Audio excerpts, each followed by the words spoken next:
Welcome back to channel Ben. I hope you guys absolutely fine.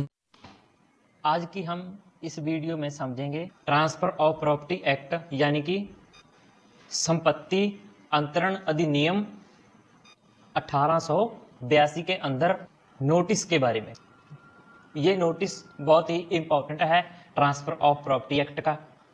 इससे बहुत ज़्यादा question frame होते हैं और इससे जानने के बाद जो ट्रांसफर ऑफ प्रॉपर्टी एक्ट के दूसरे प्रोविजन हैं, बहुत से ऐसे प्रोविजन हैं जिनमें नोटिस की बात की गई है, जैसे सेक्शन 39, सेक्शन 40। तो आप उन प्रोविजन को बहुत अच्छे तरह से समझ पाएंगे जेकर आपको नोटिस की समझ आ जाए। तो हम सबसे पहले नोटिस का सिंपल मीनिंग जानते हैं कि नोटिस किसे कहा जाता है। नोटिस का सिंपल मतलब ये है कि किसी भी चीज़ की इंफॉर्मेशन होना, मतलब किसी भी चीज़ की जानकारी होना, उसे नोटिस कहा जाता है। एग्जाम्पल के तौर पर समझते हैं, जैसे कि मेरा एक मकान है, मैंने उसको सेल करना है, ठीक है। अगर आपको पता है कि इस पर्सन का मकान सेल हो रहा है, मतलब आपको इस चीज़ की नोटिस है, आपको इस चीज़ की जानकारी है, इसे कहा जाता है नोटिस। अब आपके माइंड में एक प्रश्न और आ रहा होगा कि हम इस नोटिस को अलग से क्यों स्टडी कर रहे हैं, इसको स्टडी करने का हमारा बेनिफिट क्या होगा। तो मैं आपको बता देता हूं कि एक नोटिस की वजह से किसी भी मामले को हारा या जीता जा सकता है, एक नोटिस की वजह से। एग्जाम्पल के तौर पर हम समझते हैं, मान लीजिए एक हस्बैंड है और उसकी एक वाइफ है। वाइफ ने हस्बैंड से मेंटेनेंस लेना है और उसने सूट फाइल कर रखी है और सूट फाइल अभी पेंडिंग में पड़ी है, मतलब इसका कोई भी फैसला नहीं हुआ है। तो हस्बैंड सोचे कि मैं अपनी प्रॉपर्टी ही सेल कर देता हूं, जिससे मुझे अपनी वाइफ को मेंटेनेंस नहीं देना पड़ेगा। अगर हस्बैंड अपनी प्रॉपर्टी को किसी और पर्सन को सेल कर देता है, ठीक है, तो जो प्रॉपर्टी को बायर कर रहा है, मतलब जो प्रॉपर्टी को खरीद रहा है, अगर उसको इस बात की नॉलेज होती है कि इसकी जो वाइफ है उसका मेंटेनेंस का केस चल रहा है, अभी वो केस कोर्ट में पेंडिंग पड़ा है, अगर वो फिर भी प्रॉपर्टी खरीद लेता है तो मेंटेनेंस देने का हकदार वो पर्सन होगा जिसने प्रॉपर्टी खरीदी है, ठीक है। इसलिए हम कह सकते हैं कि जो नोटिस है उसका बहुत रोल है किसी भी मामले के ऊपर। अब हम ट्रांसफर ऑफ प्रॉपर्टी एक्ट के अंदर नोटिस को समझते हैं। ट्रांसफर ऑफ प्रॉपर्टी एक्ट में नोटिस को दो भागों में बांटा हुआ है। नंबर 1 पर है एक्चुअल नोटिस, नंबर 2 पर है कंस्ट्रक्टिव नोटिस। एक्चुअल नोटिस को एक्सप्रेस नोटिस भी कहा जाता है। अब हम एक एक करके दोनों नोटिस को समझते हैं। सबसे पहले पढ़ते हैं कि एक्चुअल या एक्सप्रेस नोटिस किसे कहा जाता है। एक्चुअल नोटिस का मतलब है कि आपको किसी चीज की एक्चुअल नोटिस होना, सीधे रूप में आपको उस चीज की नोटिस होना, डायरेक्ट नोटिस होना। अब जो एक्चुअल और एक्सप्रेस नोटिस होती है, इसको भी डिस्प्रूव किया जा सकता है। इसका मतलब ये है कि जैसे हमने पिछली एग्जांपल में देखा था कि जो प्रॉपर्टी को खरीद रहा है वो मेंटेनेंस के लिए लायबल हो सकता है, परंतु वो ये भी कह सकता है कि मुझे नॉलेज नहीं थी, मैं एक ऐसे वाला आदमी हूं, मुझे इन बातों की नॉलेज नहीं थी। अगर वो इस तरह से इम्प्रूव कर देता है तो वो बच सकता है। इसलिए एक्चुअल नोटिस डिस्प्रूव भी हो सकता है। तो अब आपको समझ आ ही गया होगा कि नोटिस की कितनी जरूरत है, परंतु कोर्ट तब ही बिलीव करेगी जबकि आपको इसकी एक्चुअल नोटिस थी। इसकी कुछ शर्तें हैं, आपको वो शर्तें भी पूरी करनी होगी। इसका मतलब है जो भी नोटिस है वो आपको डायरेक्ट एक्चुअल और डायरेक्ट नॉलेज होनी चाहिए। इसका मतलब है कि कोई भी अफवाह ना हो, ठीक है। मतलब जैसे कोई मोहल्ले में कह रहा है कि कोई आदमी अपना मकान सेल कर रहा है, ऐसे कोई अफवाह ना हो, तो कोर्ट ये देखेगी कि कोई भी जो सिंपल पर्सन है वो उस चीज पर बिलीव करता है या नहीं। फॉर एग्जाम्पल जैसे देखते हैं कोई हाउस है, उसकी दीवार पर लिखा है कि इस मकान का किसी के साथ विवाद चल रहा है, तो कोर्ट ऐसी चीजों को देखेगा। इसकी दूसरी शर्त ये है कि जो भी आदमी, जो भी मनुष्य उस नोटिस के साथ जुड़े हुए हैं, कोर्ट उन्हीं को देखेगा। इसलिए ऐसा नहीं हो सकता कि आपके पड़ोसी को कोई बात पता हो, आपको उसकी नॉलेज ना हो, तो ऐसा फैक्ट इनरेलेवेंट होगा। थर्ड पॉइंट ये है कि बात वो हो रही है वो उसी फैक्ट के साथ जुड़ा हो जिसका विवाद चल रहा है। इसलिए ये 3 शर्तें थी जो कि एक्चुअल नोटिस के लिए जरूरी है। अब इससे अगला नोटिस जो है वो है कंस्ट्रक्टिव नोटिस।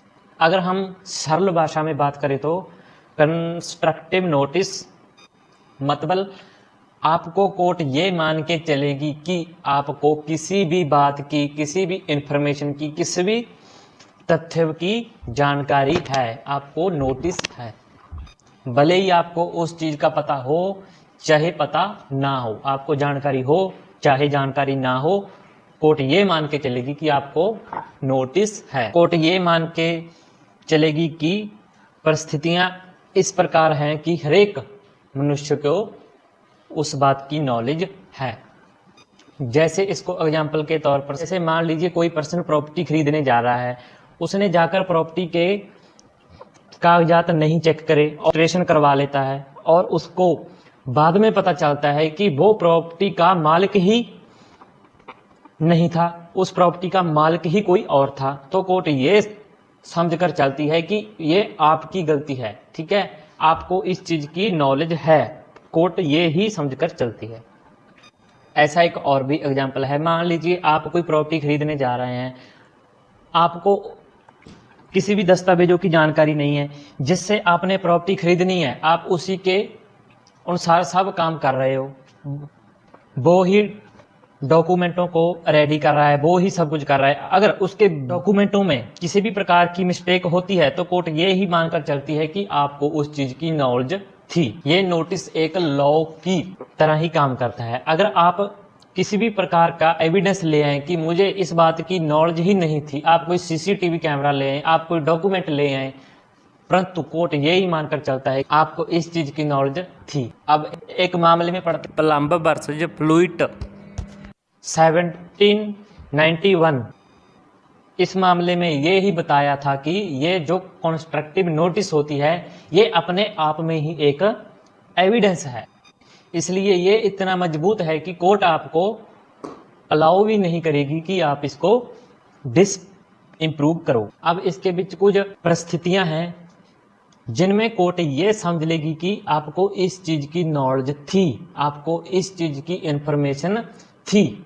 सबसे फर्स्ट पॉइंट ये है कि विलफुल अब्सटेंशन फ्रॉम एन इंक्वायरी और सर्च। इसके अंदर ये बताया है कि अगर कोई पर्सन है जो को सर्च नहीं करता है और उस मामले को बचाने की कोशिश कर रहा है, उस मामले को साइड पर करने की कोशिश कर रहा है, तो कोर्ट ये ही मानकर चलती है कि आपको उस चीज की नॉलेज थी।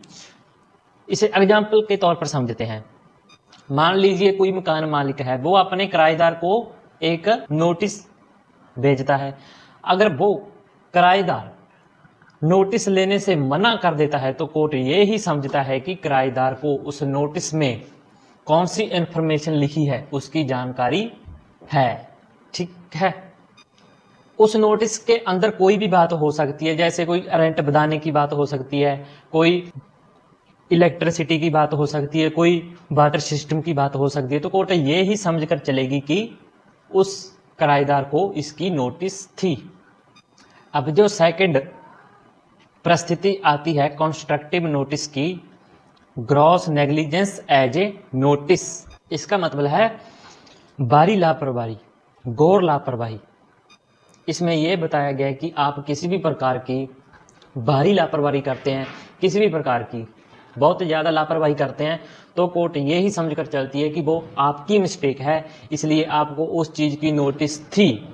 आपको फर्स्ट और सेकंड पॉइंट एक जैसे ही लग रहे होंगे, परंतु इनके बीच एक फर्क है कि फर्स्ट पॉइंट है जो, उसके बीच हम जानबूझकर किसी भी बात को लुका रहे हो, परंतु जो सेकंड पॉइंट है इसके अंदर आप लापरवाही कर रहे हो, परंतु ये जानबूझ के नहीं है। अगर सेकंड पर समझे तो मान लो आपने कोई प्रॉपर्टी परचेज की और आप जब रजिस्ट्री कर रहे हैं तो आपने बिना पढ़े ही उस प्रॉपर्टी पर साइन कर दिए, परंतु आपको बाद में पता चले कि वो प्रॉपर्टी आपने खरीदी ही नहीं बल्कि आपसे प्रॉपर्टी ले ली गई है, तो कोर्ट ये समझेगी कि वो आपकी नेग्लिजेंस है, क्योंकि आपने उस प्रॉपर्टी के डॉक्यूमेंट को पढ़ना था।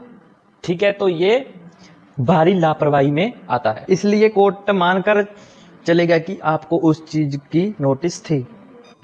एक केस लॉ में समझते हैं, lloyd bank limited versus P E Guzdar and company 1930 का ये केस है। ये केस भी ग्रॉस नेग्लिजेंस के अंडर आता है। अब थर्ड पॉइंट पढ़ते हैं कि रजिस्ट्रेशन एज ए नोटिस। अगर कोई डॉक्यूमेंट है जिसका रजिस्ट्रेशन होता है, उसके अंडर जितने भी डॉक्यूमेंट रजिस्टर किए होते हैं, तो कोर्ट ये मानता है कि उस सब जो भी उसके अंडर नोटिस रजिस्ट्रेशन हुए हैं, उन सब की नोटिस उस रजिस्ट्रेशन करवाने वाले को होती है। मतलब उस रजिस्ट्रेशन के साथ जितने भी पर्सन इंक्लूड हैं उनको इसकी नोटिस है। अब ये रजिस्ट्रेशन ऑफ नोटिस कब कब करेगी? जब 3 शर्तें हैं इसकी, मीन्स जब ये 3 शर्तें पूरी होंगी।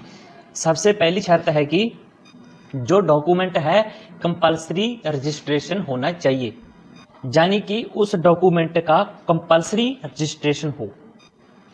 अगर ऐसा नोटिस ऑप्शनल है तो इसे कंस्ट्रक्टिव नोटिस नहीं माना जाएगा। दूसरी चीज ये है कि जो रजिस्ट्रेशन की सभी फॉर्मेलिटी बताई गई हैं उस सब का पूरा होना, और ये रजिस्ट्रेशन है जितने भी पर्सन रजिस्ट्रेशन के पहले होंगे ये उनके साथ नहीं अटैच होगी, और जितने भी पर्सन इसके रजिस्ट्रेशन होने के बाद में होंगे ये उनके साथ अटैच होती है।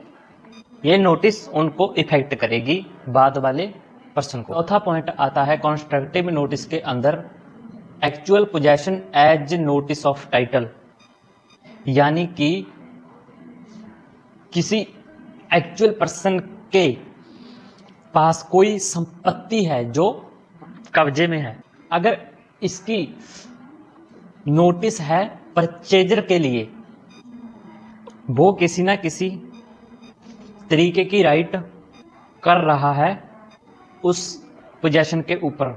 जैसे इसको हम किसी उदाहरण की तरह समझते हैं।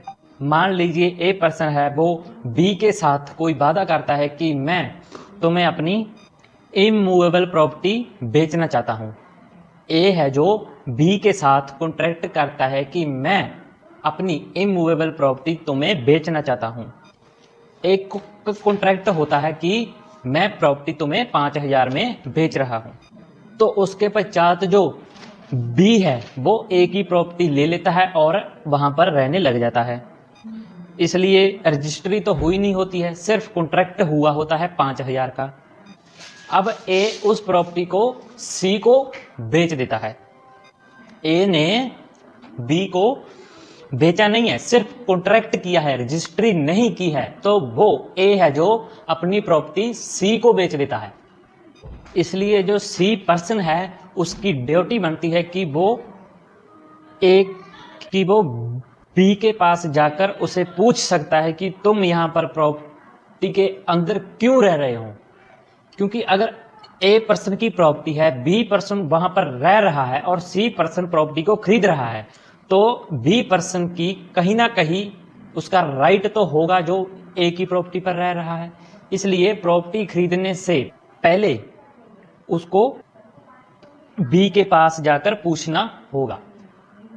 मान लीजिए ए प्रॉपर्टी सी को बेच देता है, तो जो बी पर्सन सी के खिलाफ कॉन्स्ट्रक्टिव नोटिस के अंडर सूट फाइल कर सकता है कि ये उसकी नोटिस में था कि ए और बी के विचकार एक कॉन्ट्रैक्ट हुआ है प्रॉपर्टी को सेल करने के लिए, और बी अपनी रेमेडी ले सकता है।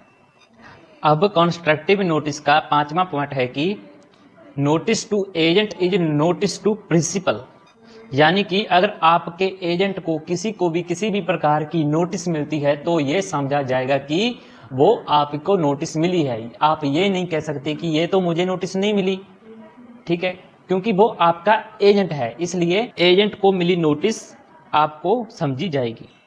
प्रिंसिपल और एजेंट का कुछ लिमिटेशन है। आपका जो एजेंट है उसको एज ए एजेंट नोटिस मिली हो, और जिस मामले के लिए आपने उसको एजेंट बनाया है उसी मामले के अंडर उसको नोटिस मिली हो। मान लीजिए आपका एजेंट है, आपने अपने एजेंट को एक इमारत बनाई जा रही है, आप एजेंट को वहां पर लगा दिया कि तुमने ये सारा काम चेक करना है कैसे हो रहा है। अगर वहां एक साइड पर किसी प्रॉपर्टी की सेलिंग और बायर की बात हो रही हो तो ये नहीं कहा जाएगा कि उसको सेलिंग और बायर की भी नॉलेज थी, क्योंकि आपने उसको जिस काम के लिए लगाया हुआ है उसी काम के अंडर उसको नोटिस होनी चाहिए, और ये ड्यूरिंग द एजेंसी में आनी चाहिए। ऐसा नहीं हो सकता कि जब मेरा एजेंट नहीं है उससे पहले वो बात मालूम हो या उसके बाद में वो बात मालूम हो, या मान लीजिए मैंने उस एजेंट को ही निकाल दिया, मतलब उसको एजेंट से बर्खास्त कर दिया। अब इसका एक एक्सेप्शन है कि एजेंट को जब कोई नोटिस होती है कि आपको वो नोटिस नहीं समझी जाएगी, जहां पर आपका एजेंट फ्रॉडली जानबूझ के गलत नीति से आपसे वो तथ्य छुपाता है, लेकिन खाली छुपा लेने से आप उससे बच नहीं जाएंगे। अगर आपका एजेंट है अच्छा है बुरा है किसी भी प्रकार का है, ऐसा सब आपके ऊपर है, माना जाएगा कि आपको पता है। ये तब माना जाएगा कि जो पार्टी ये चार्ज कर रही है कि आपको इस बात की नोटिस है, इसलिए आपको ये प्रूव करना पड़ेगा कि वो थर्ड पार्टी या तो जानकारी थी एजेंट है जो फ्रॉड कर रहा है, या तो उस पार्टी ने आपके एजेंट के साथ उस फैक्ट को छुपाया हो, तभी आप कह सकते हैं कि आपके एजेंट ने फ्रॉड किया है।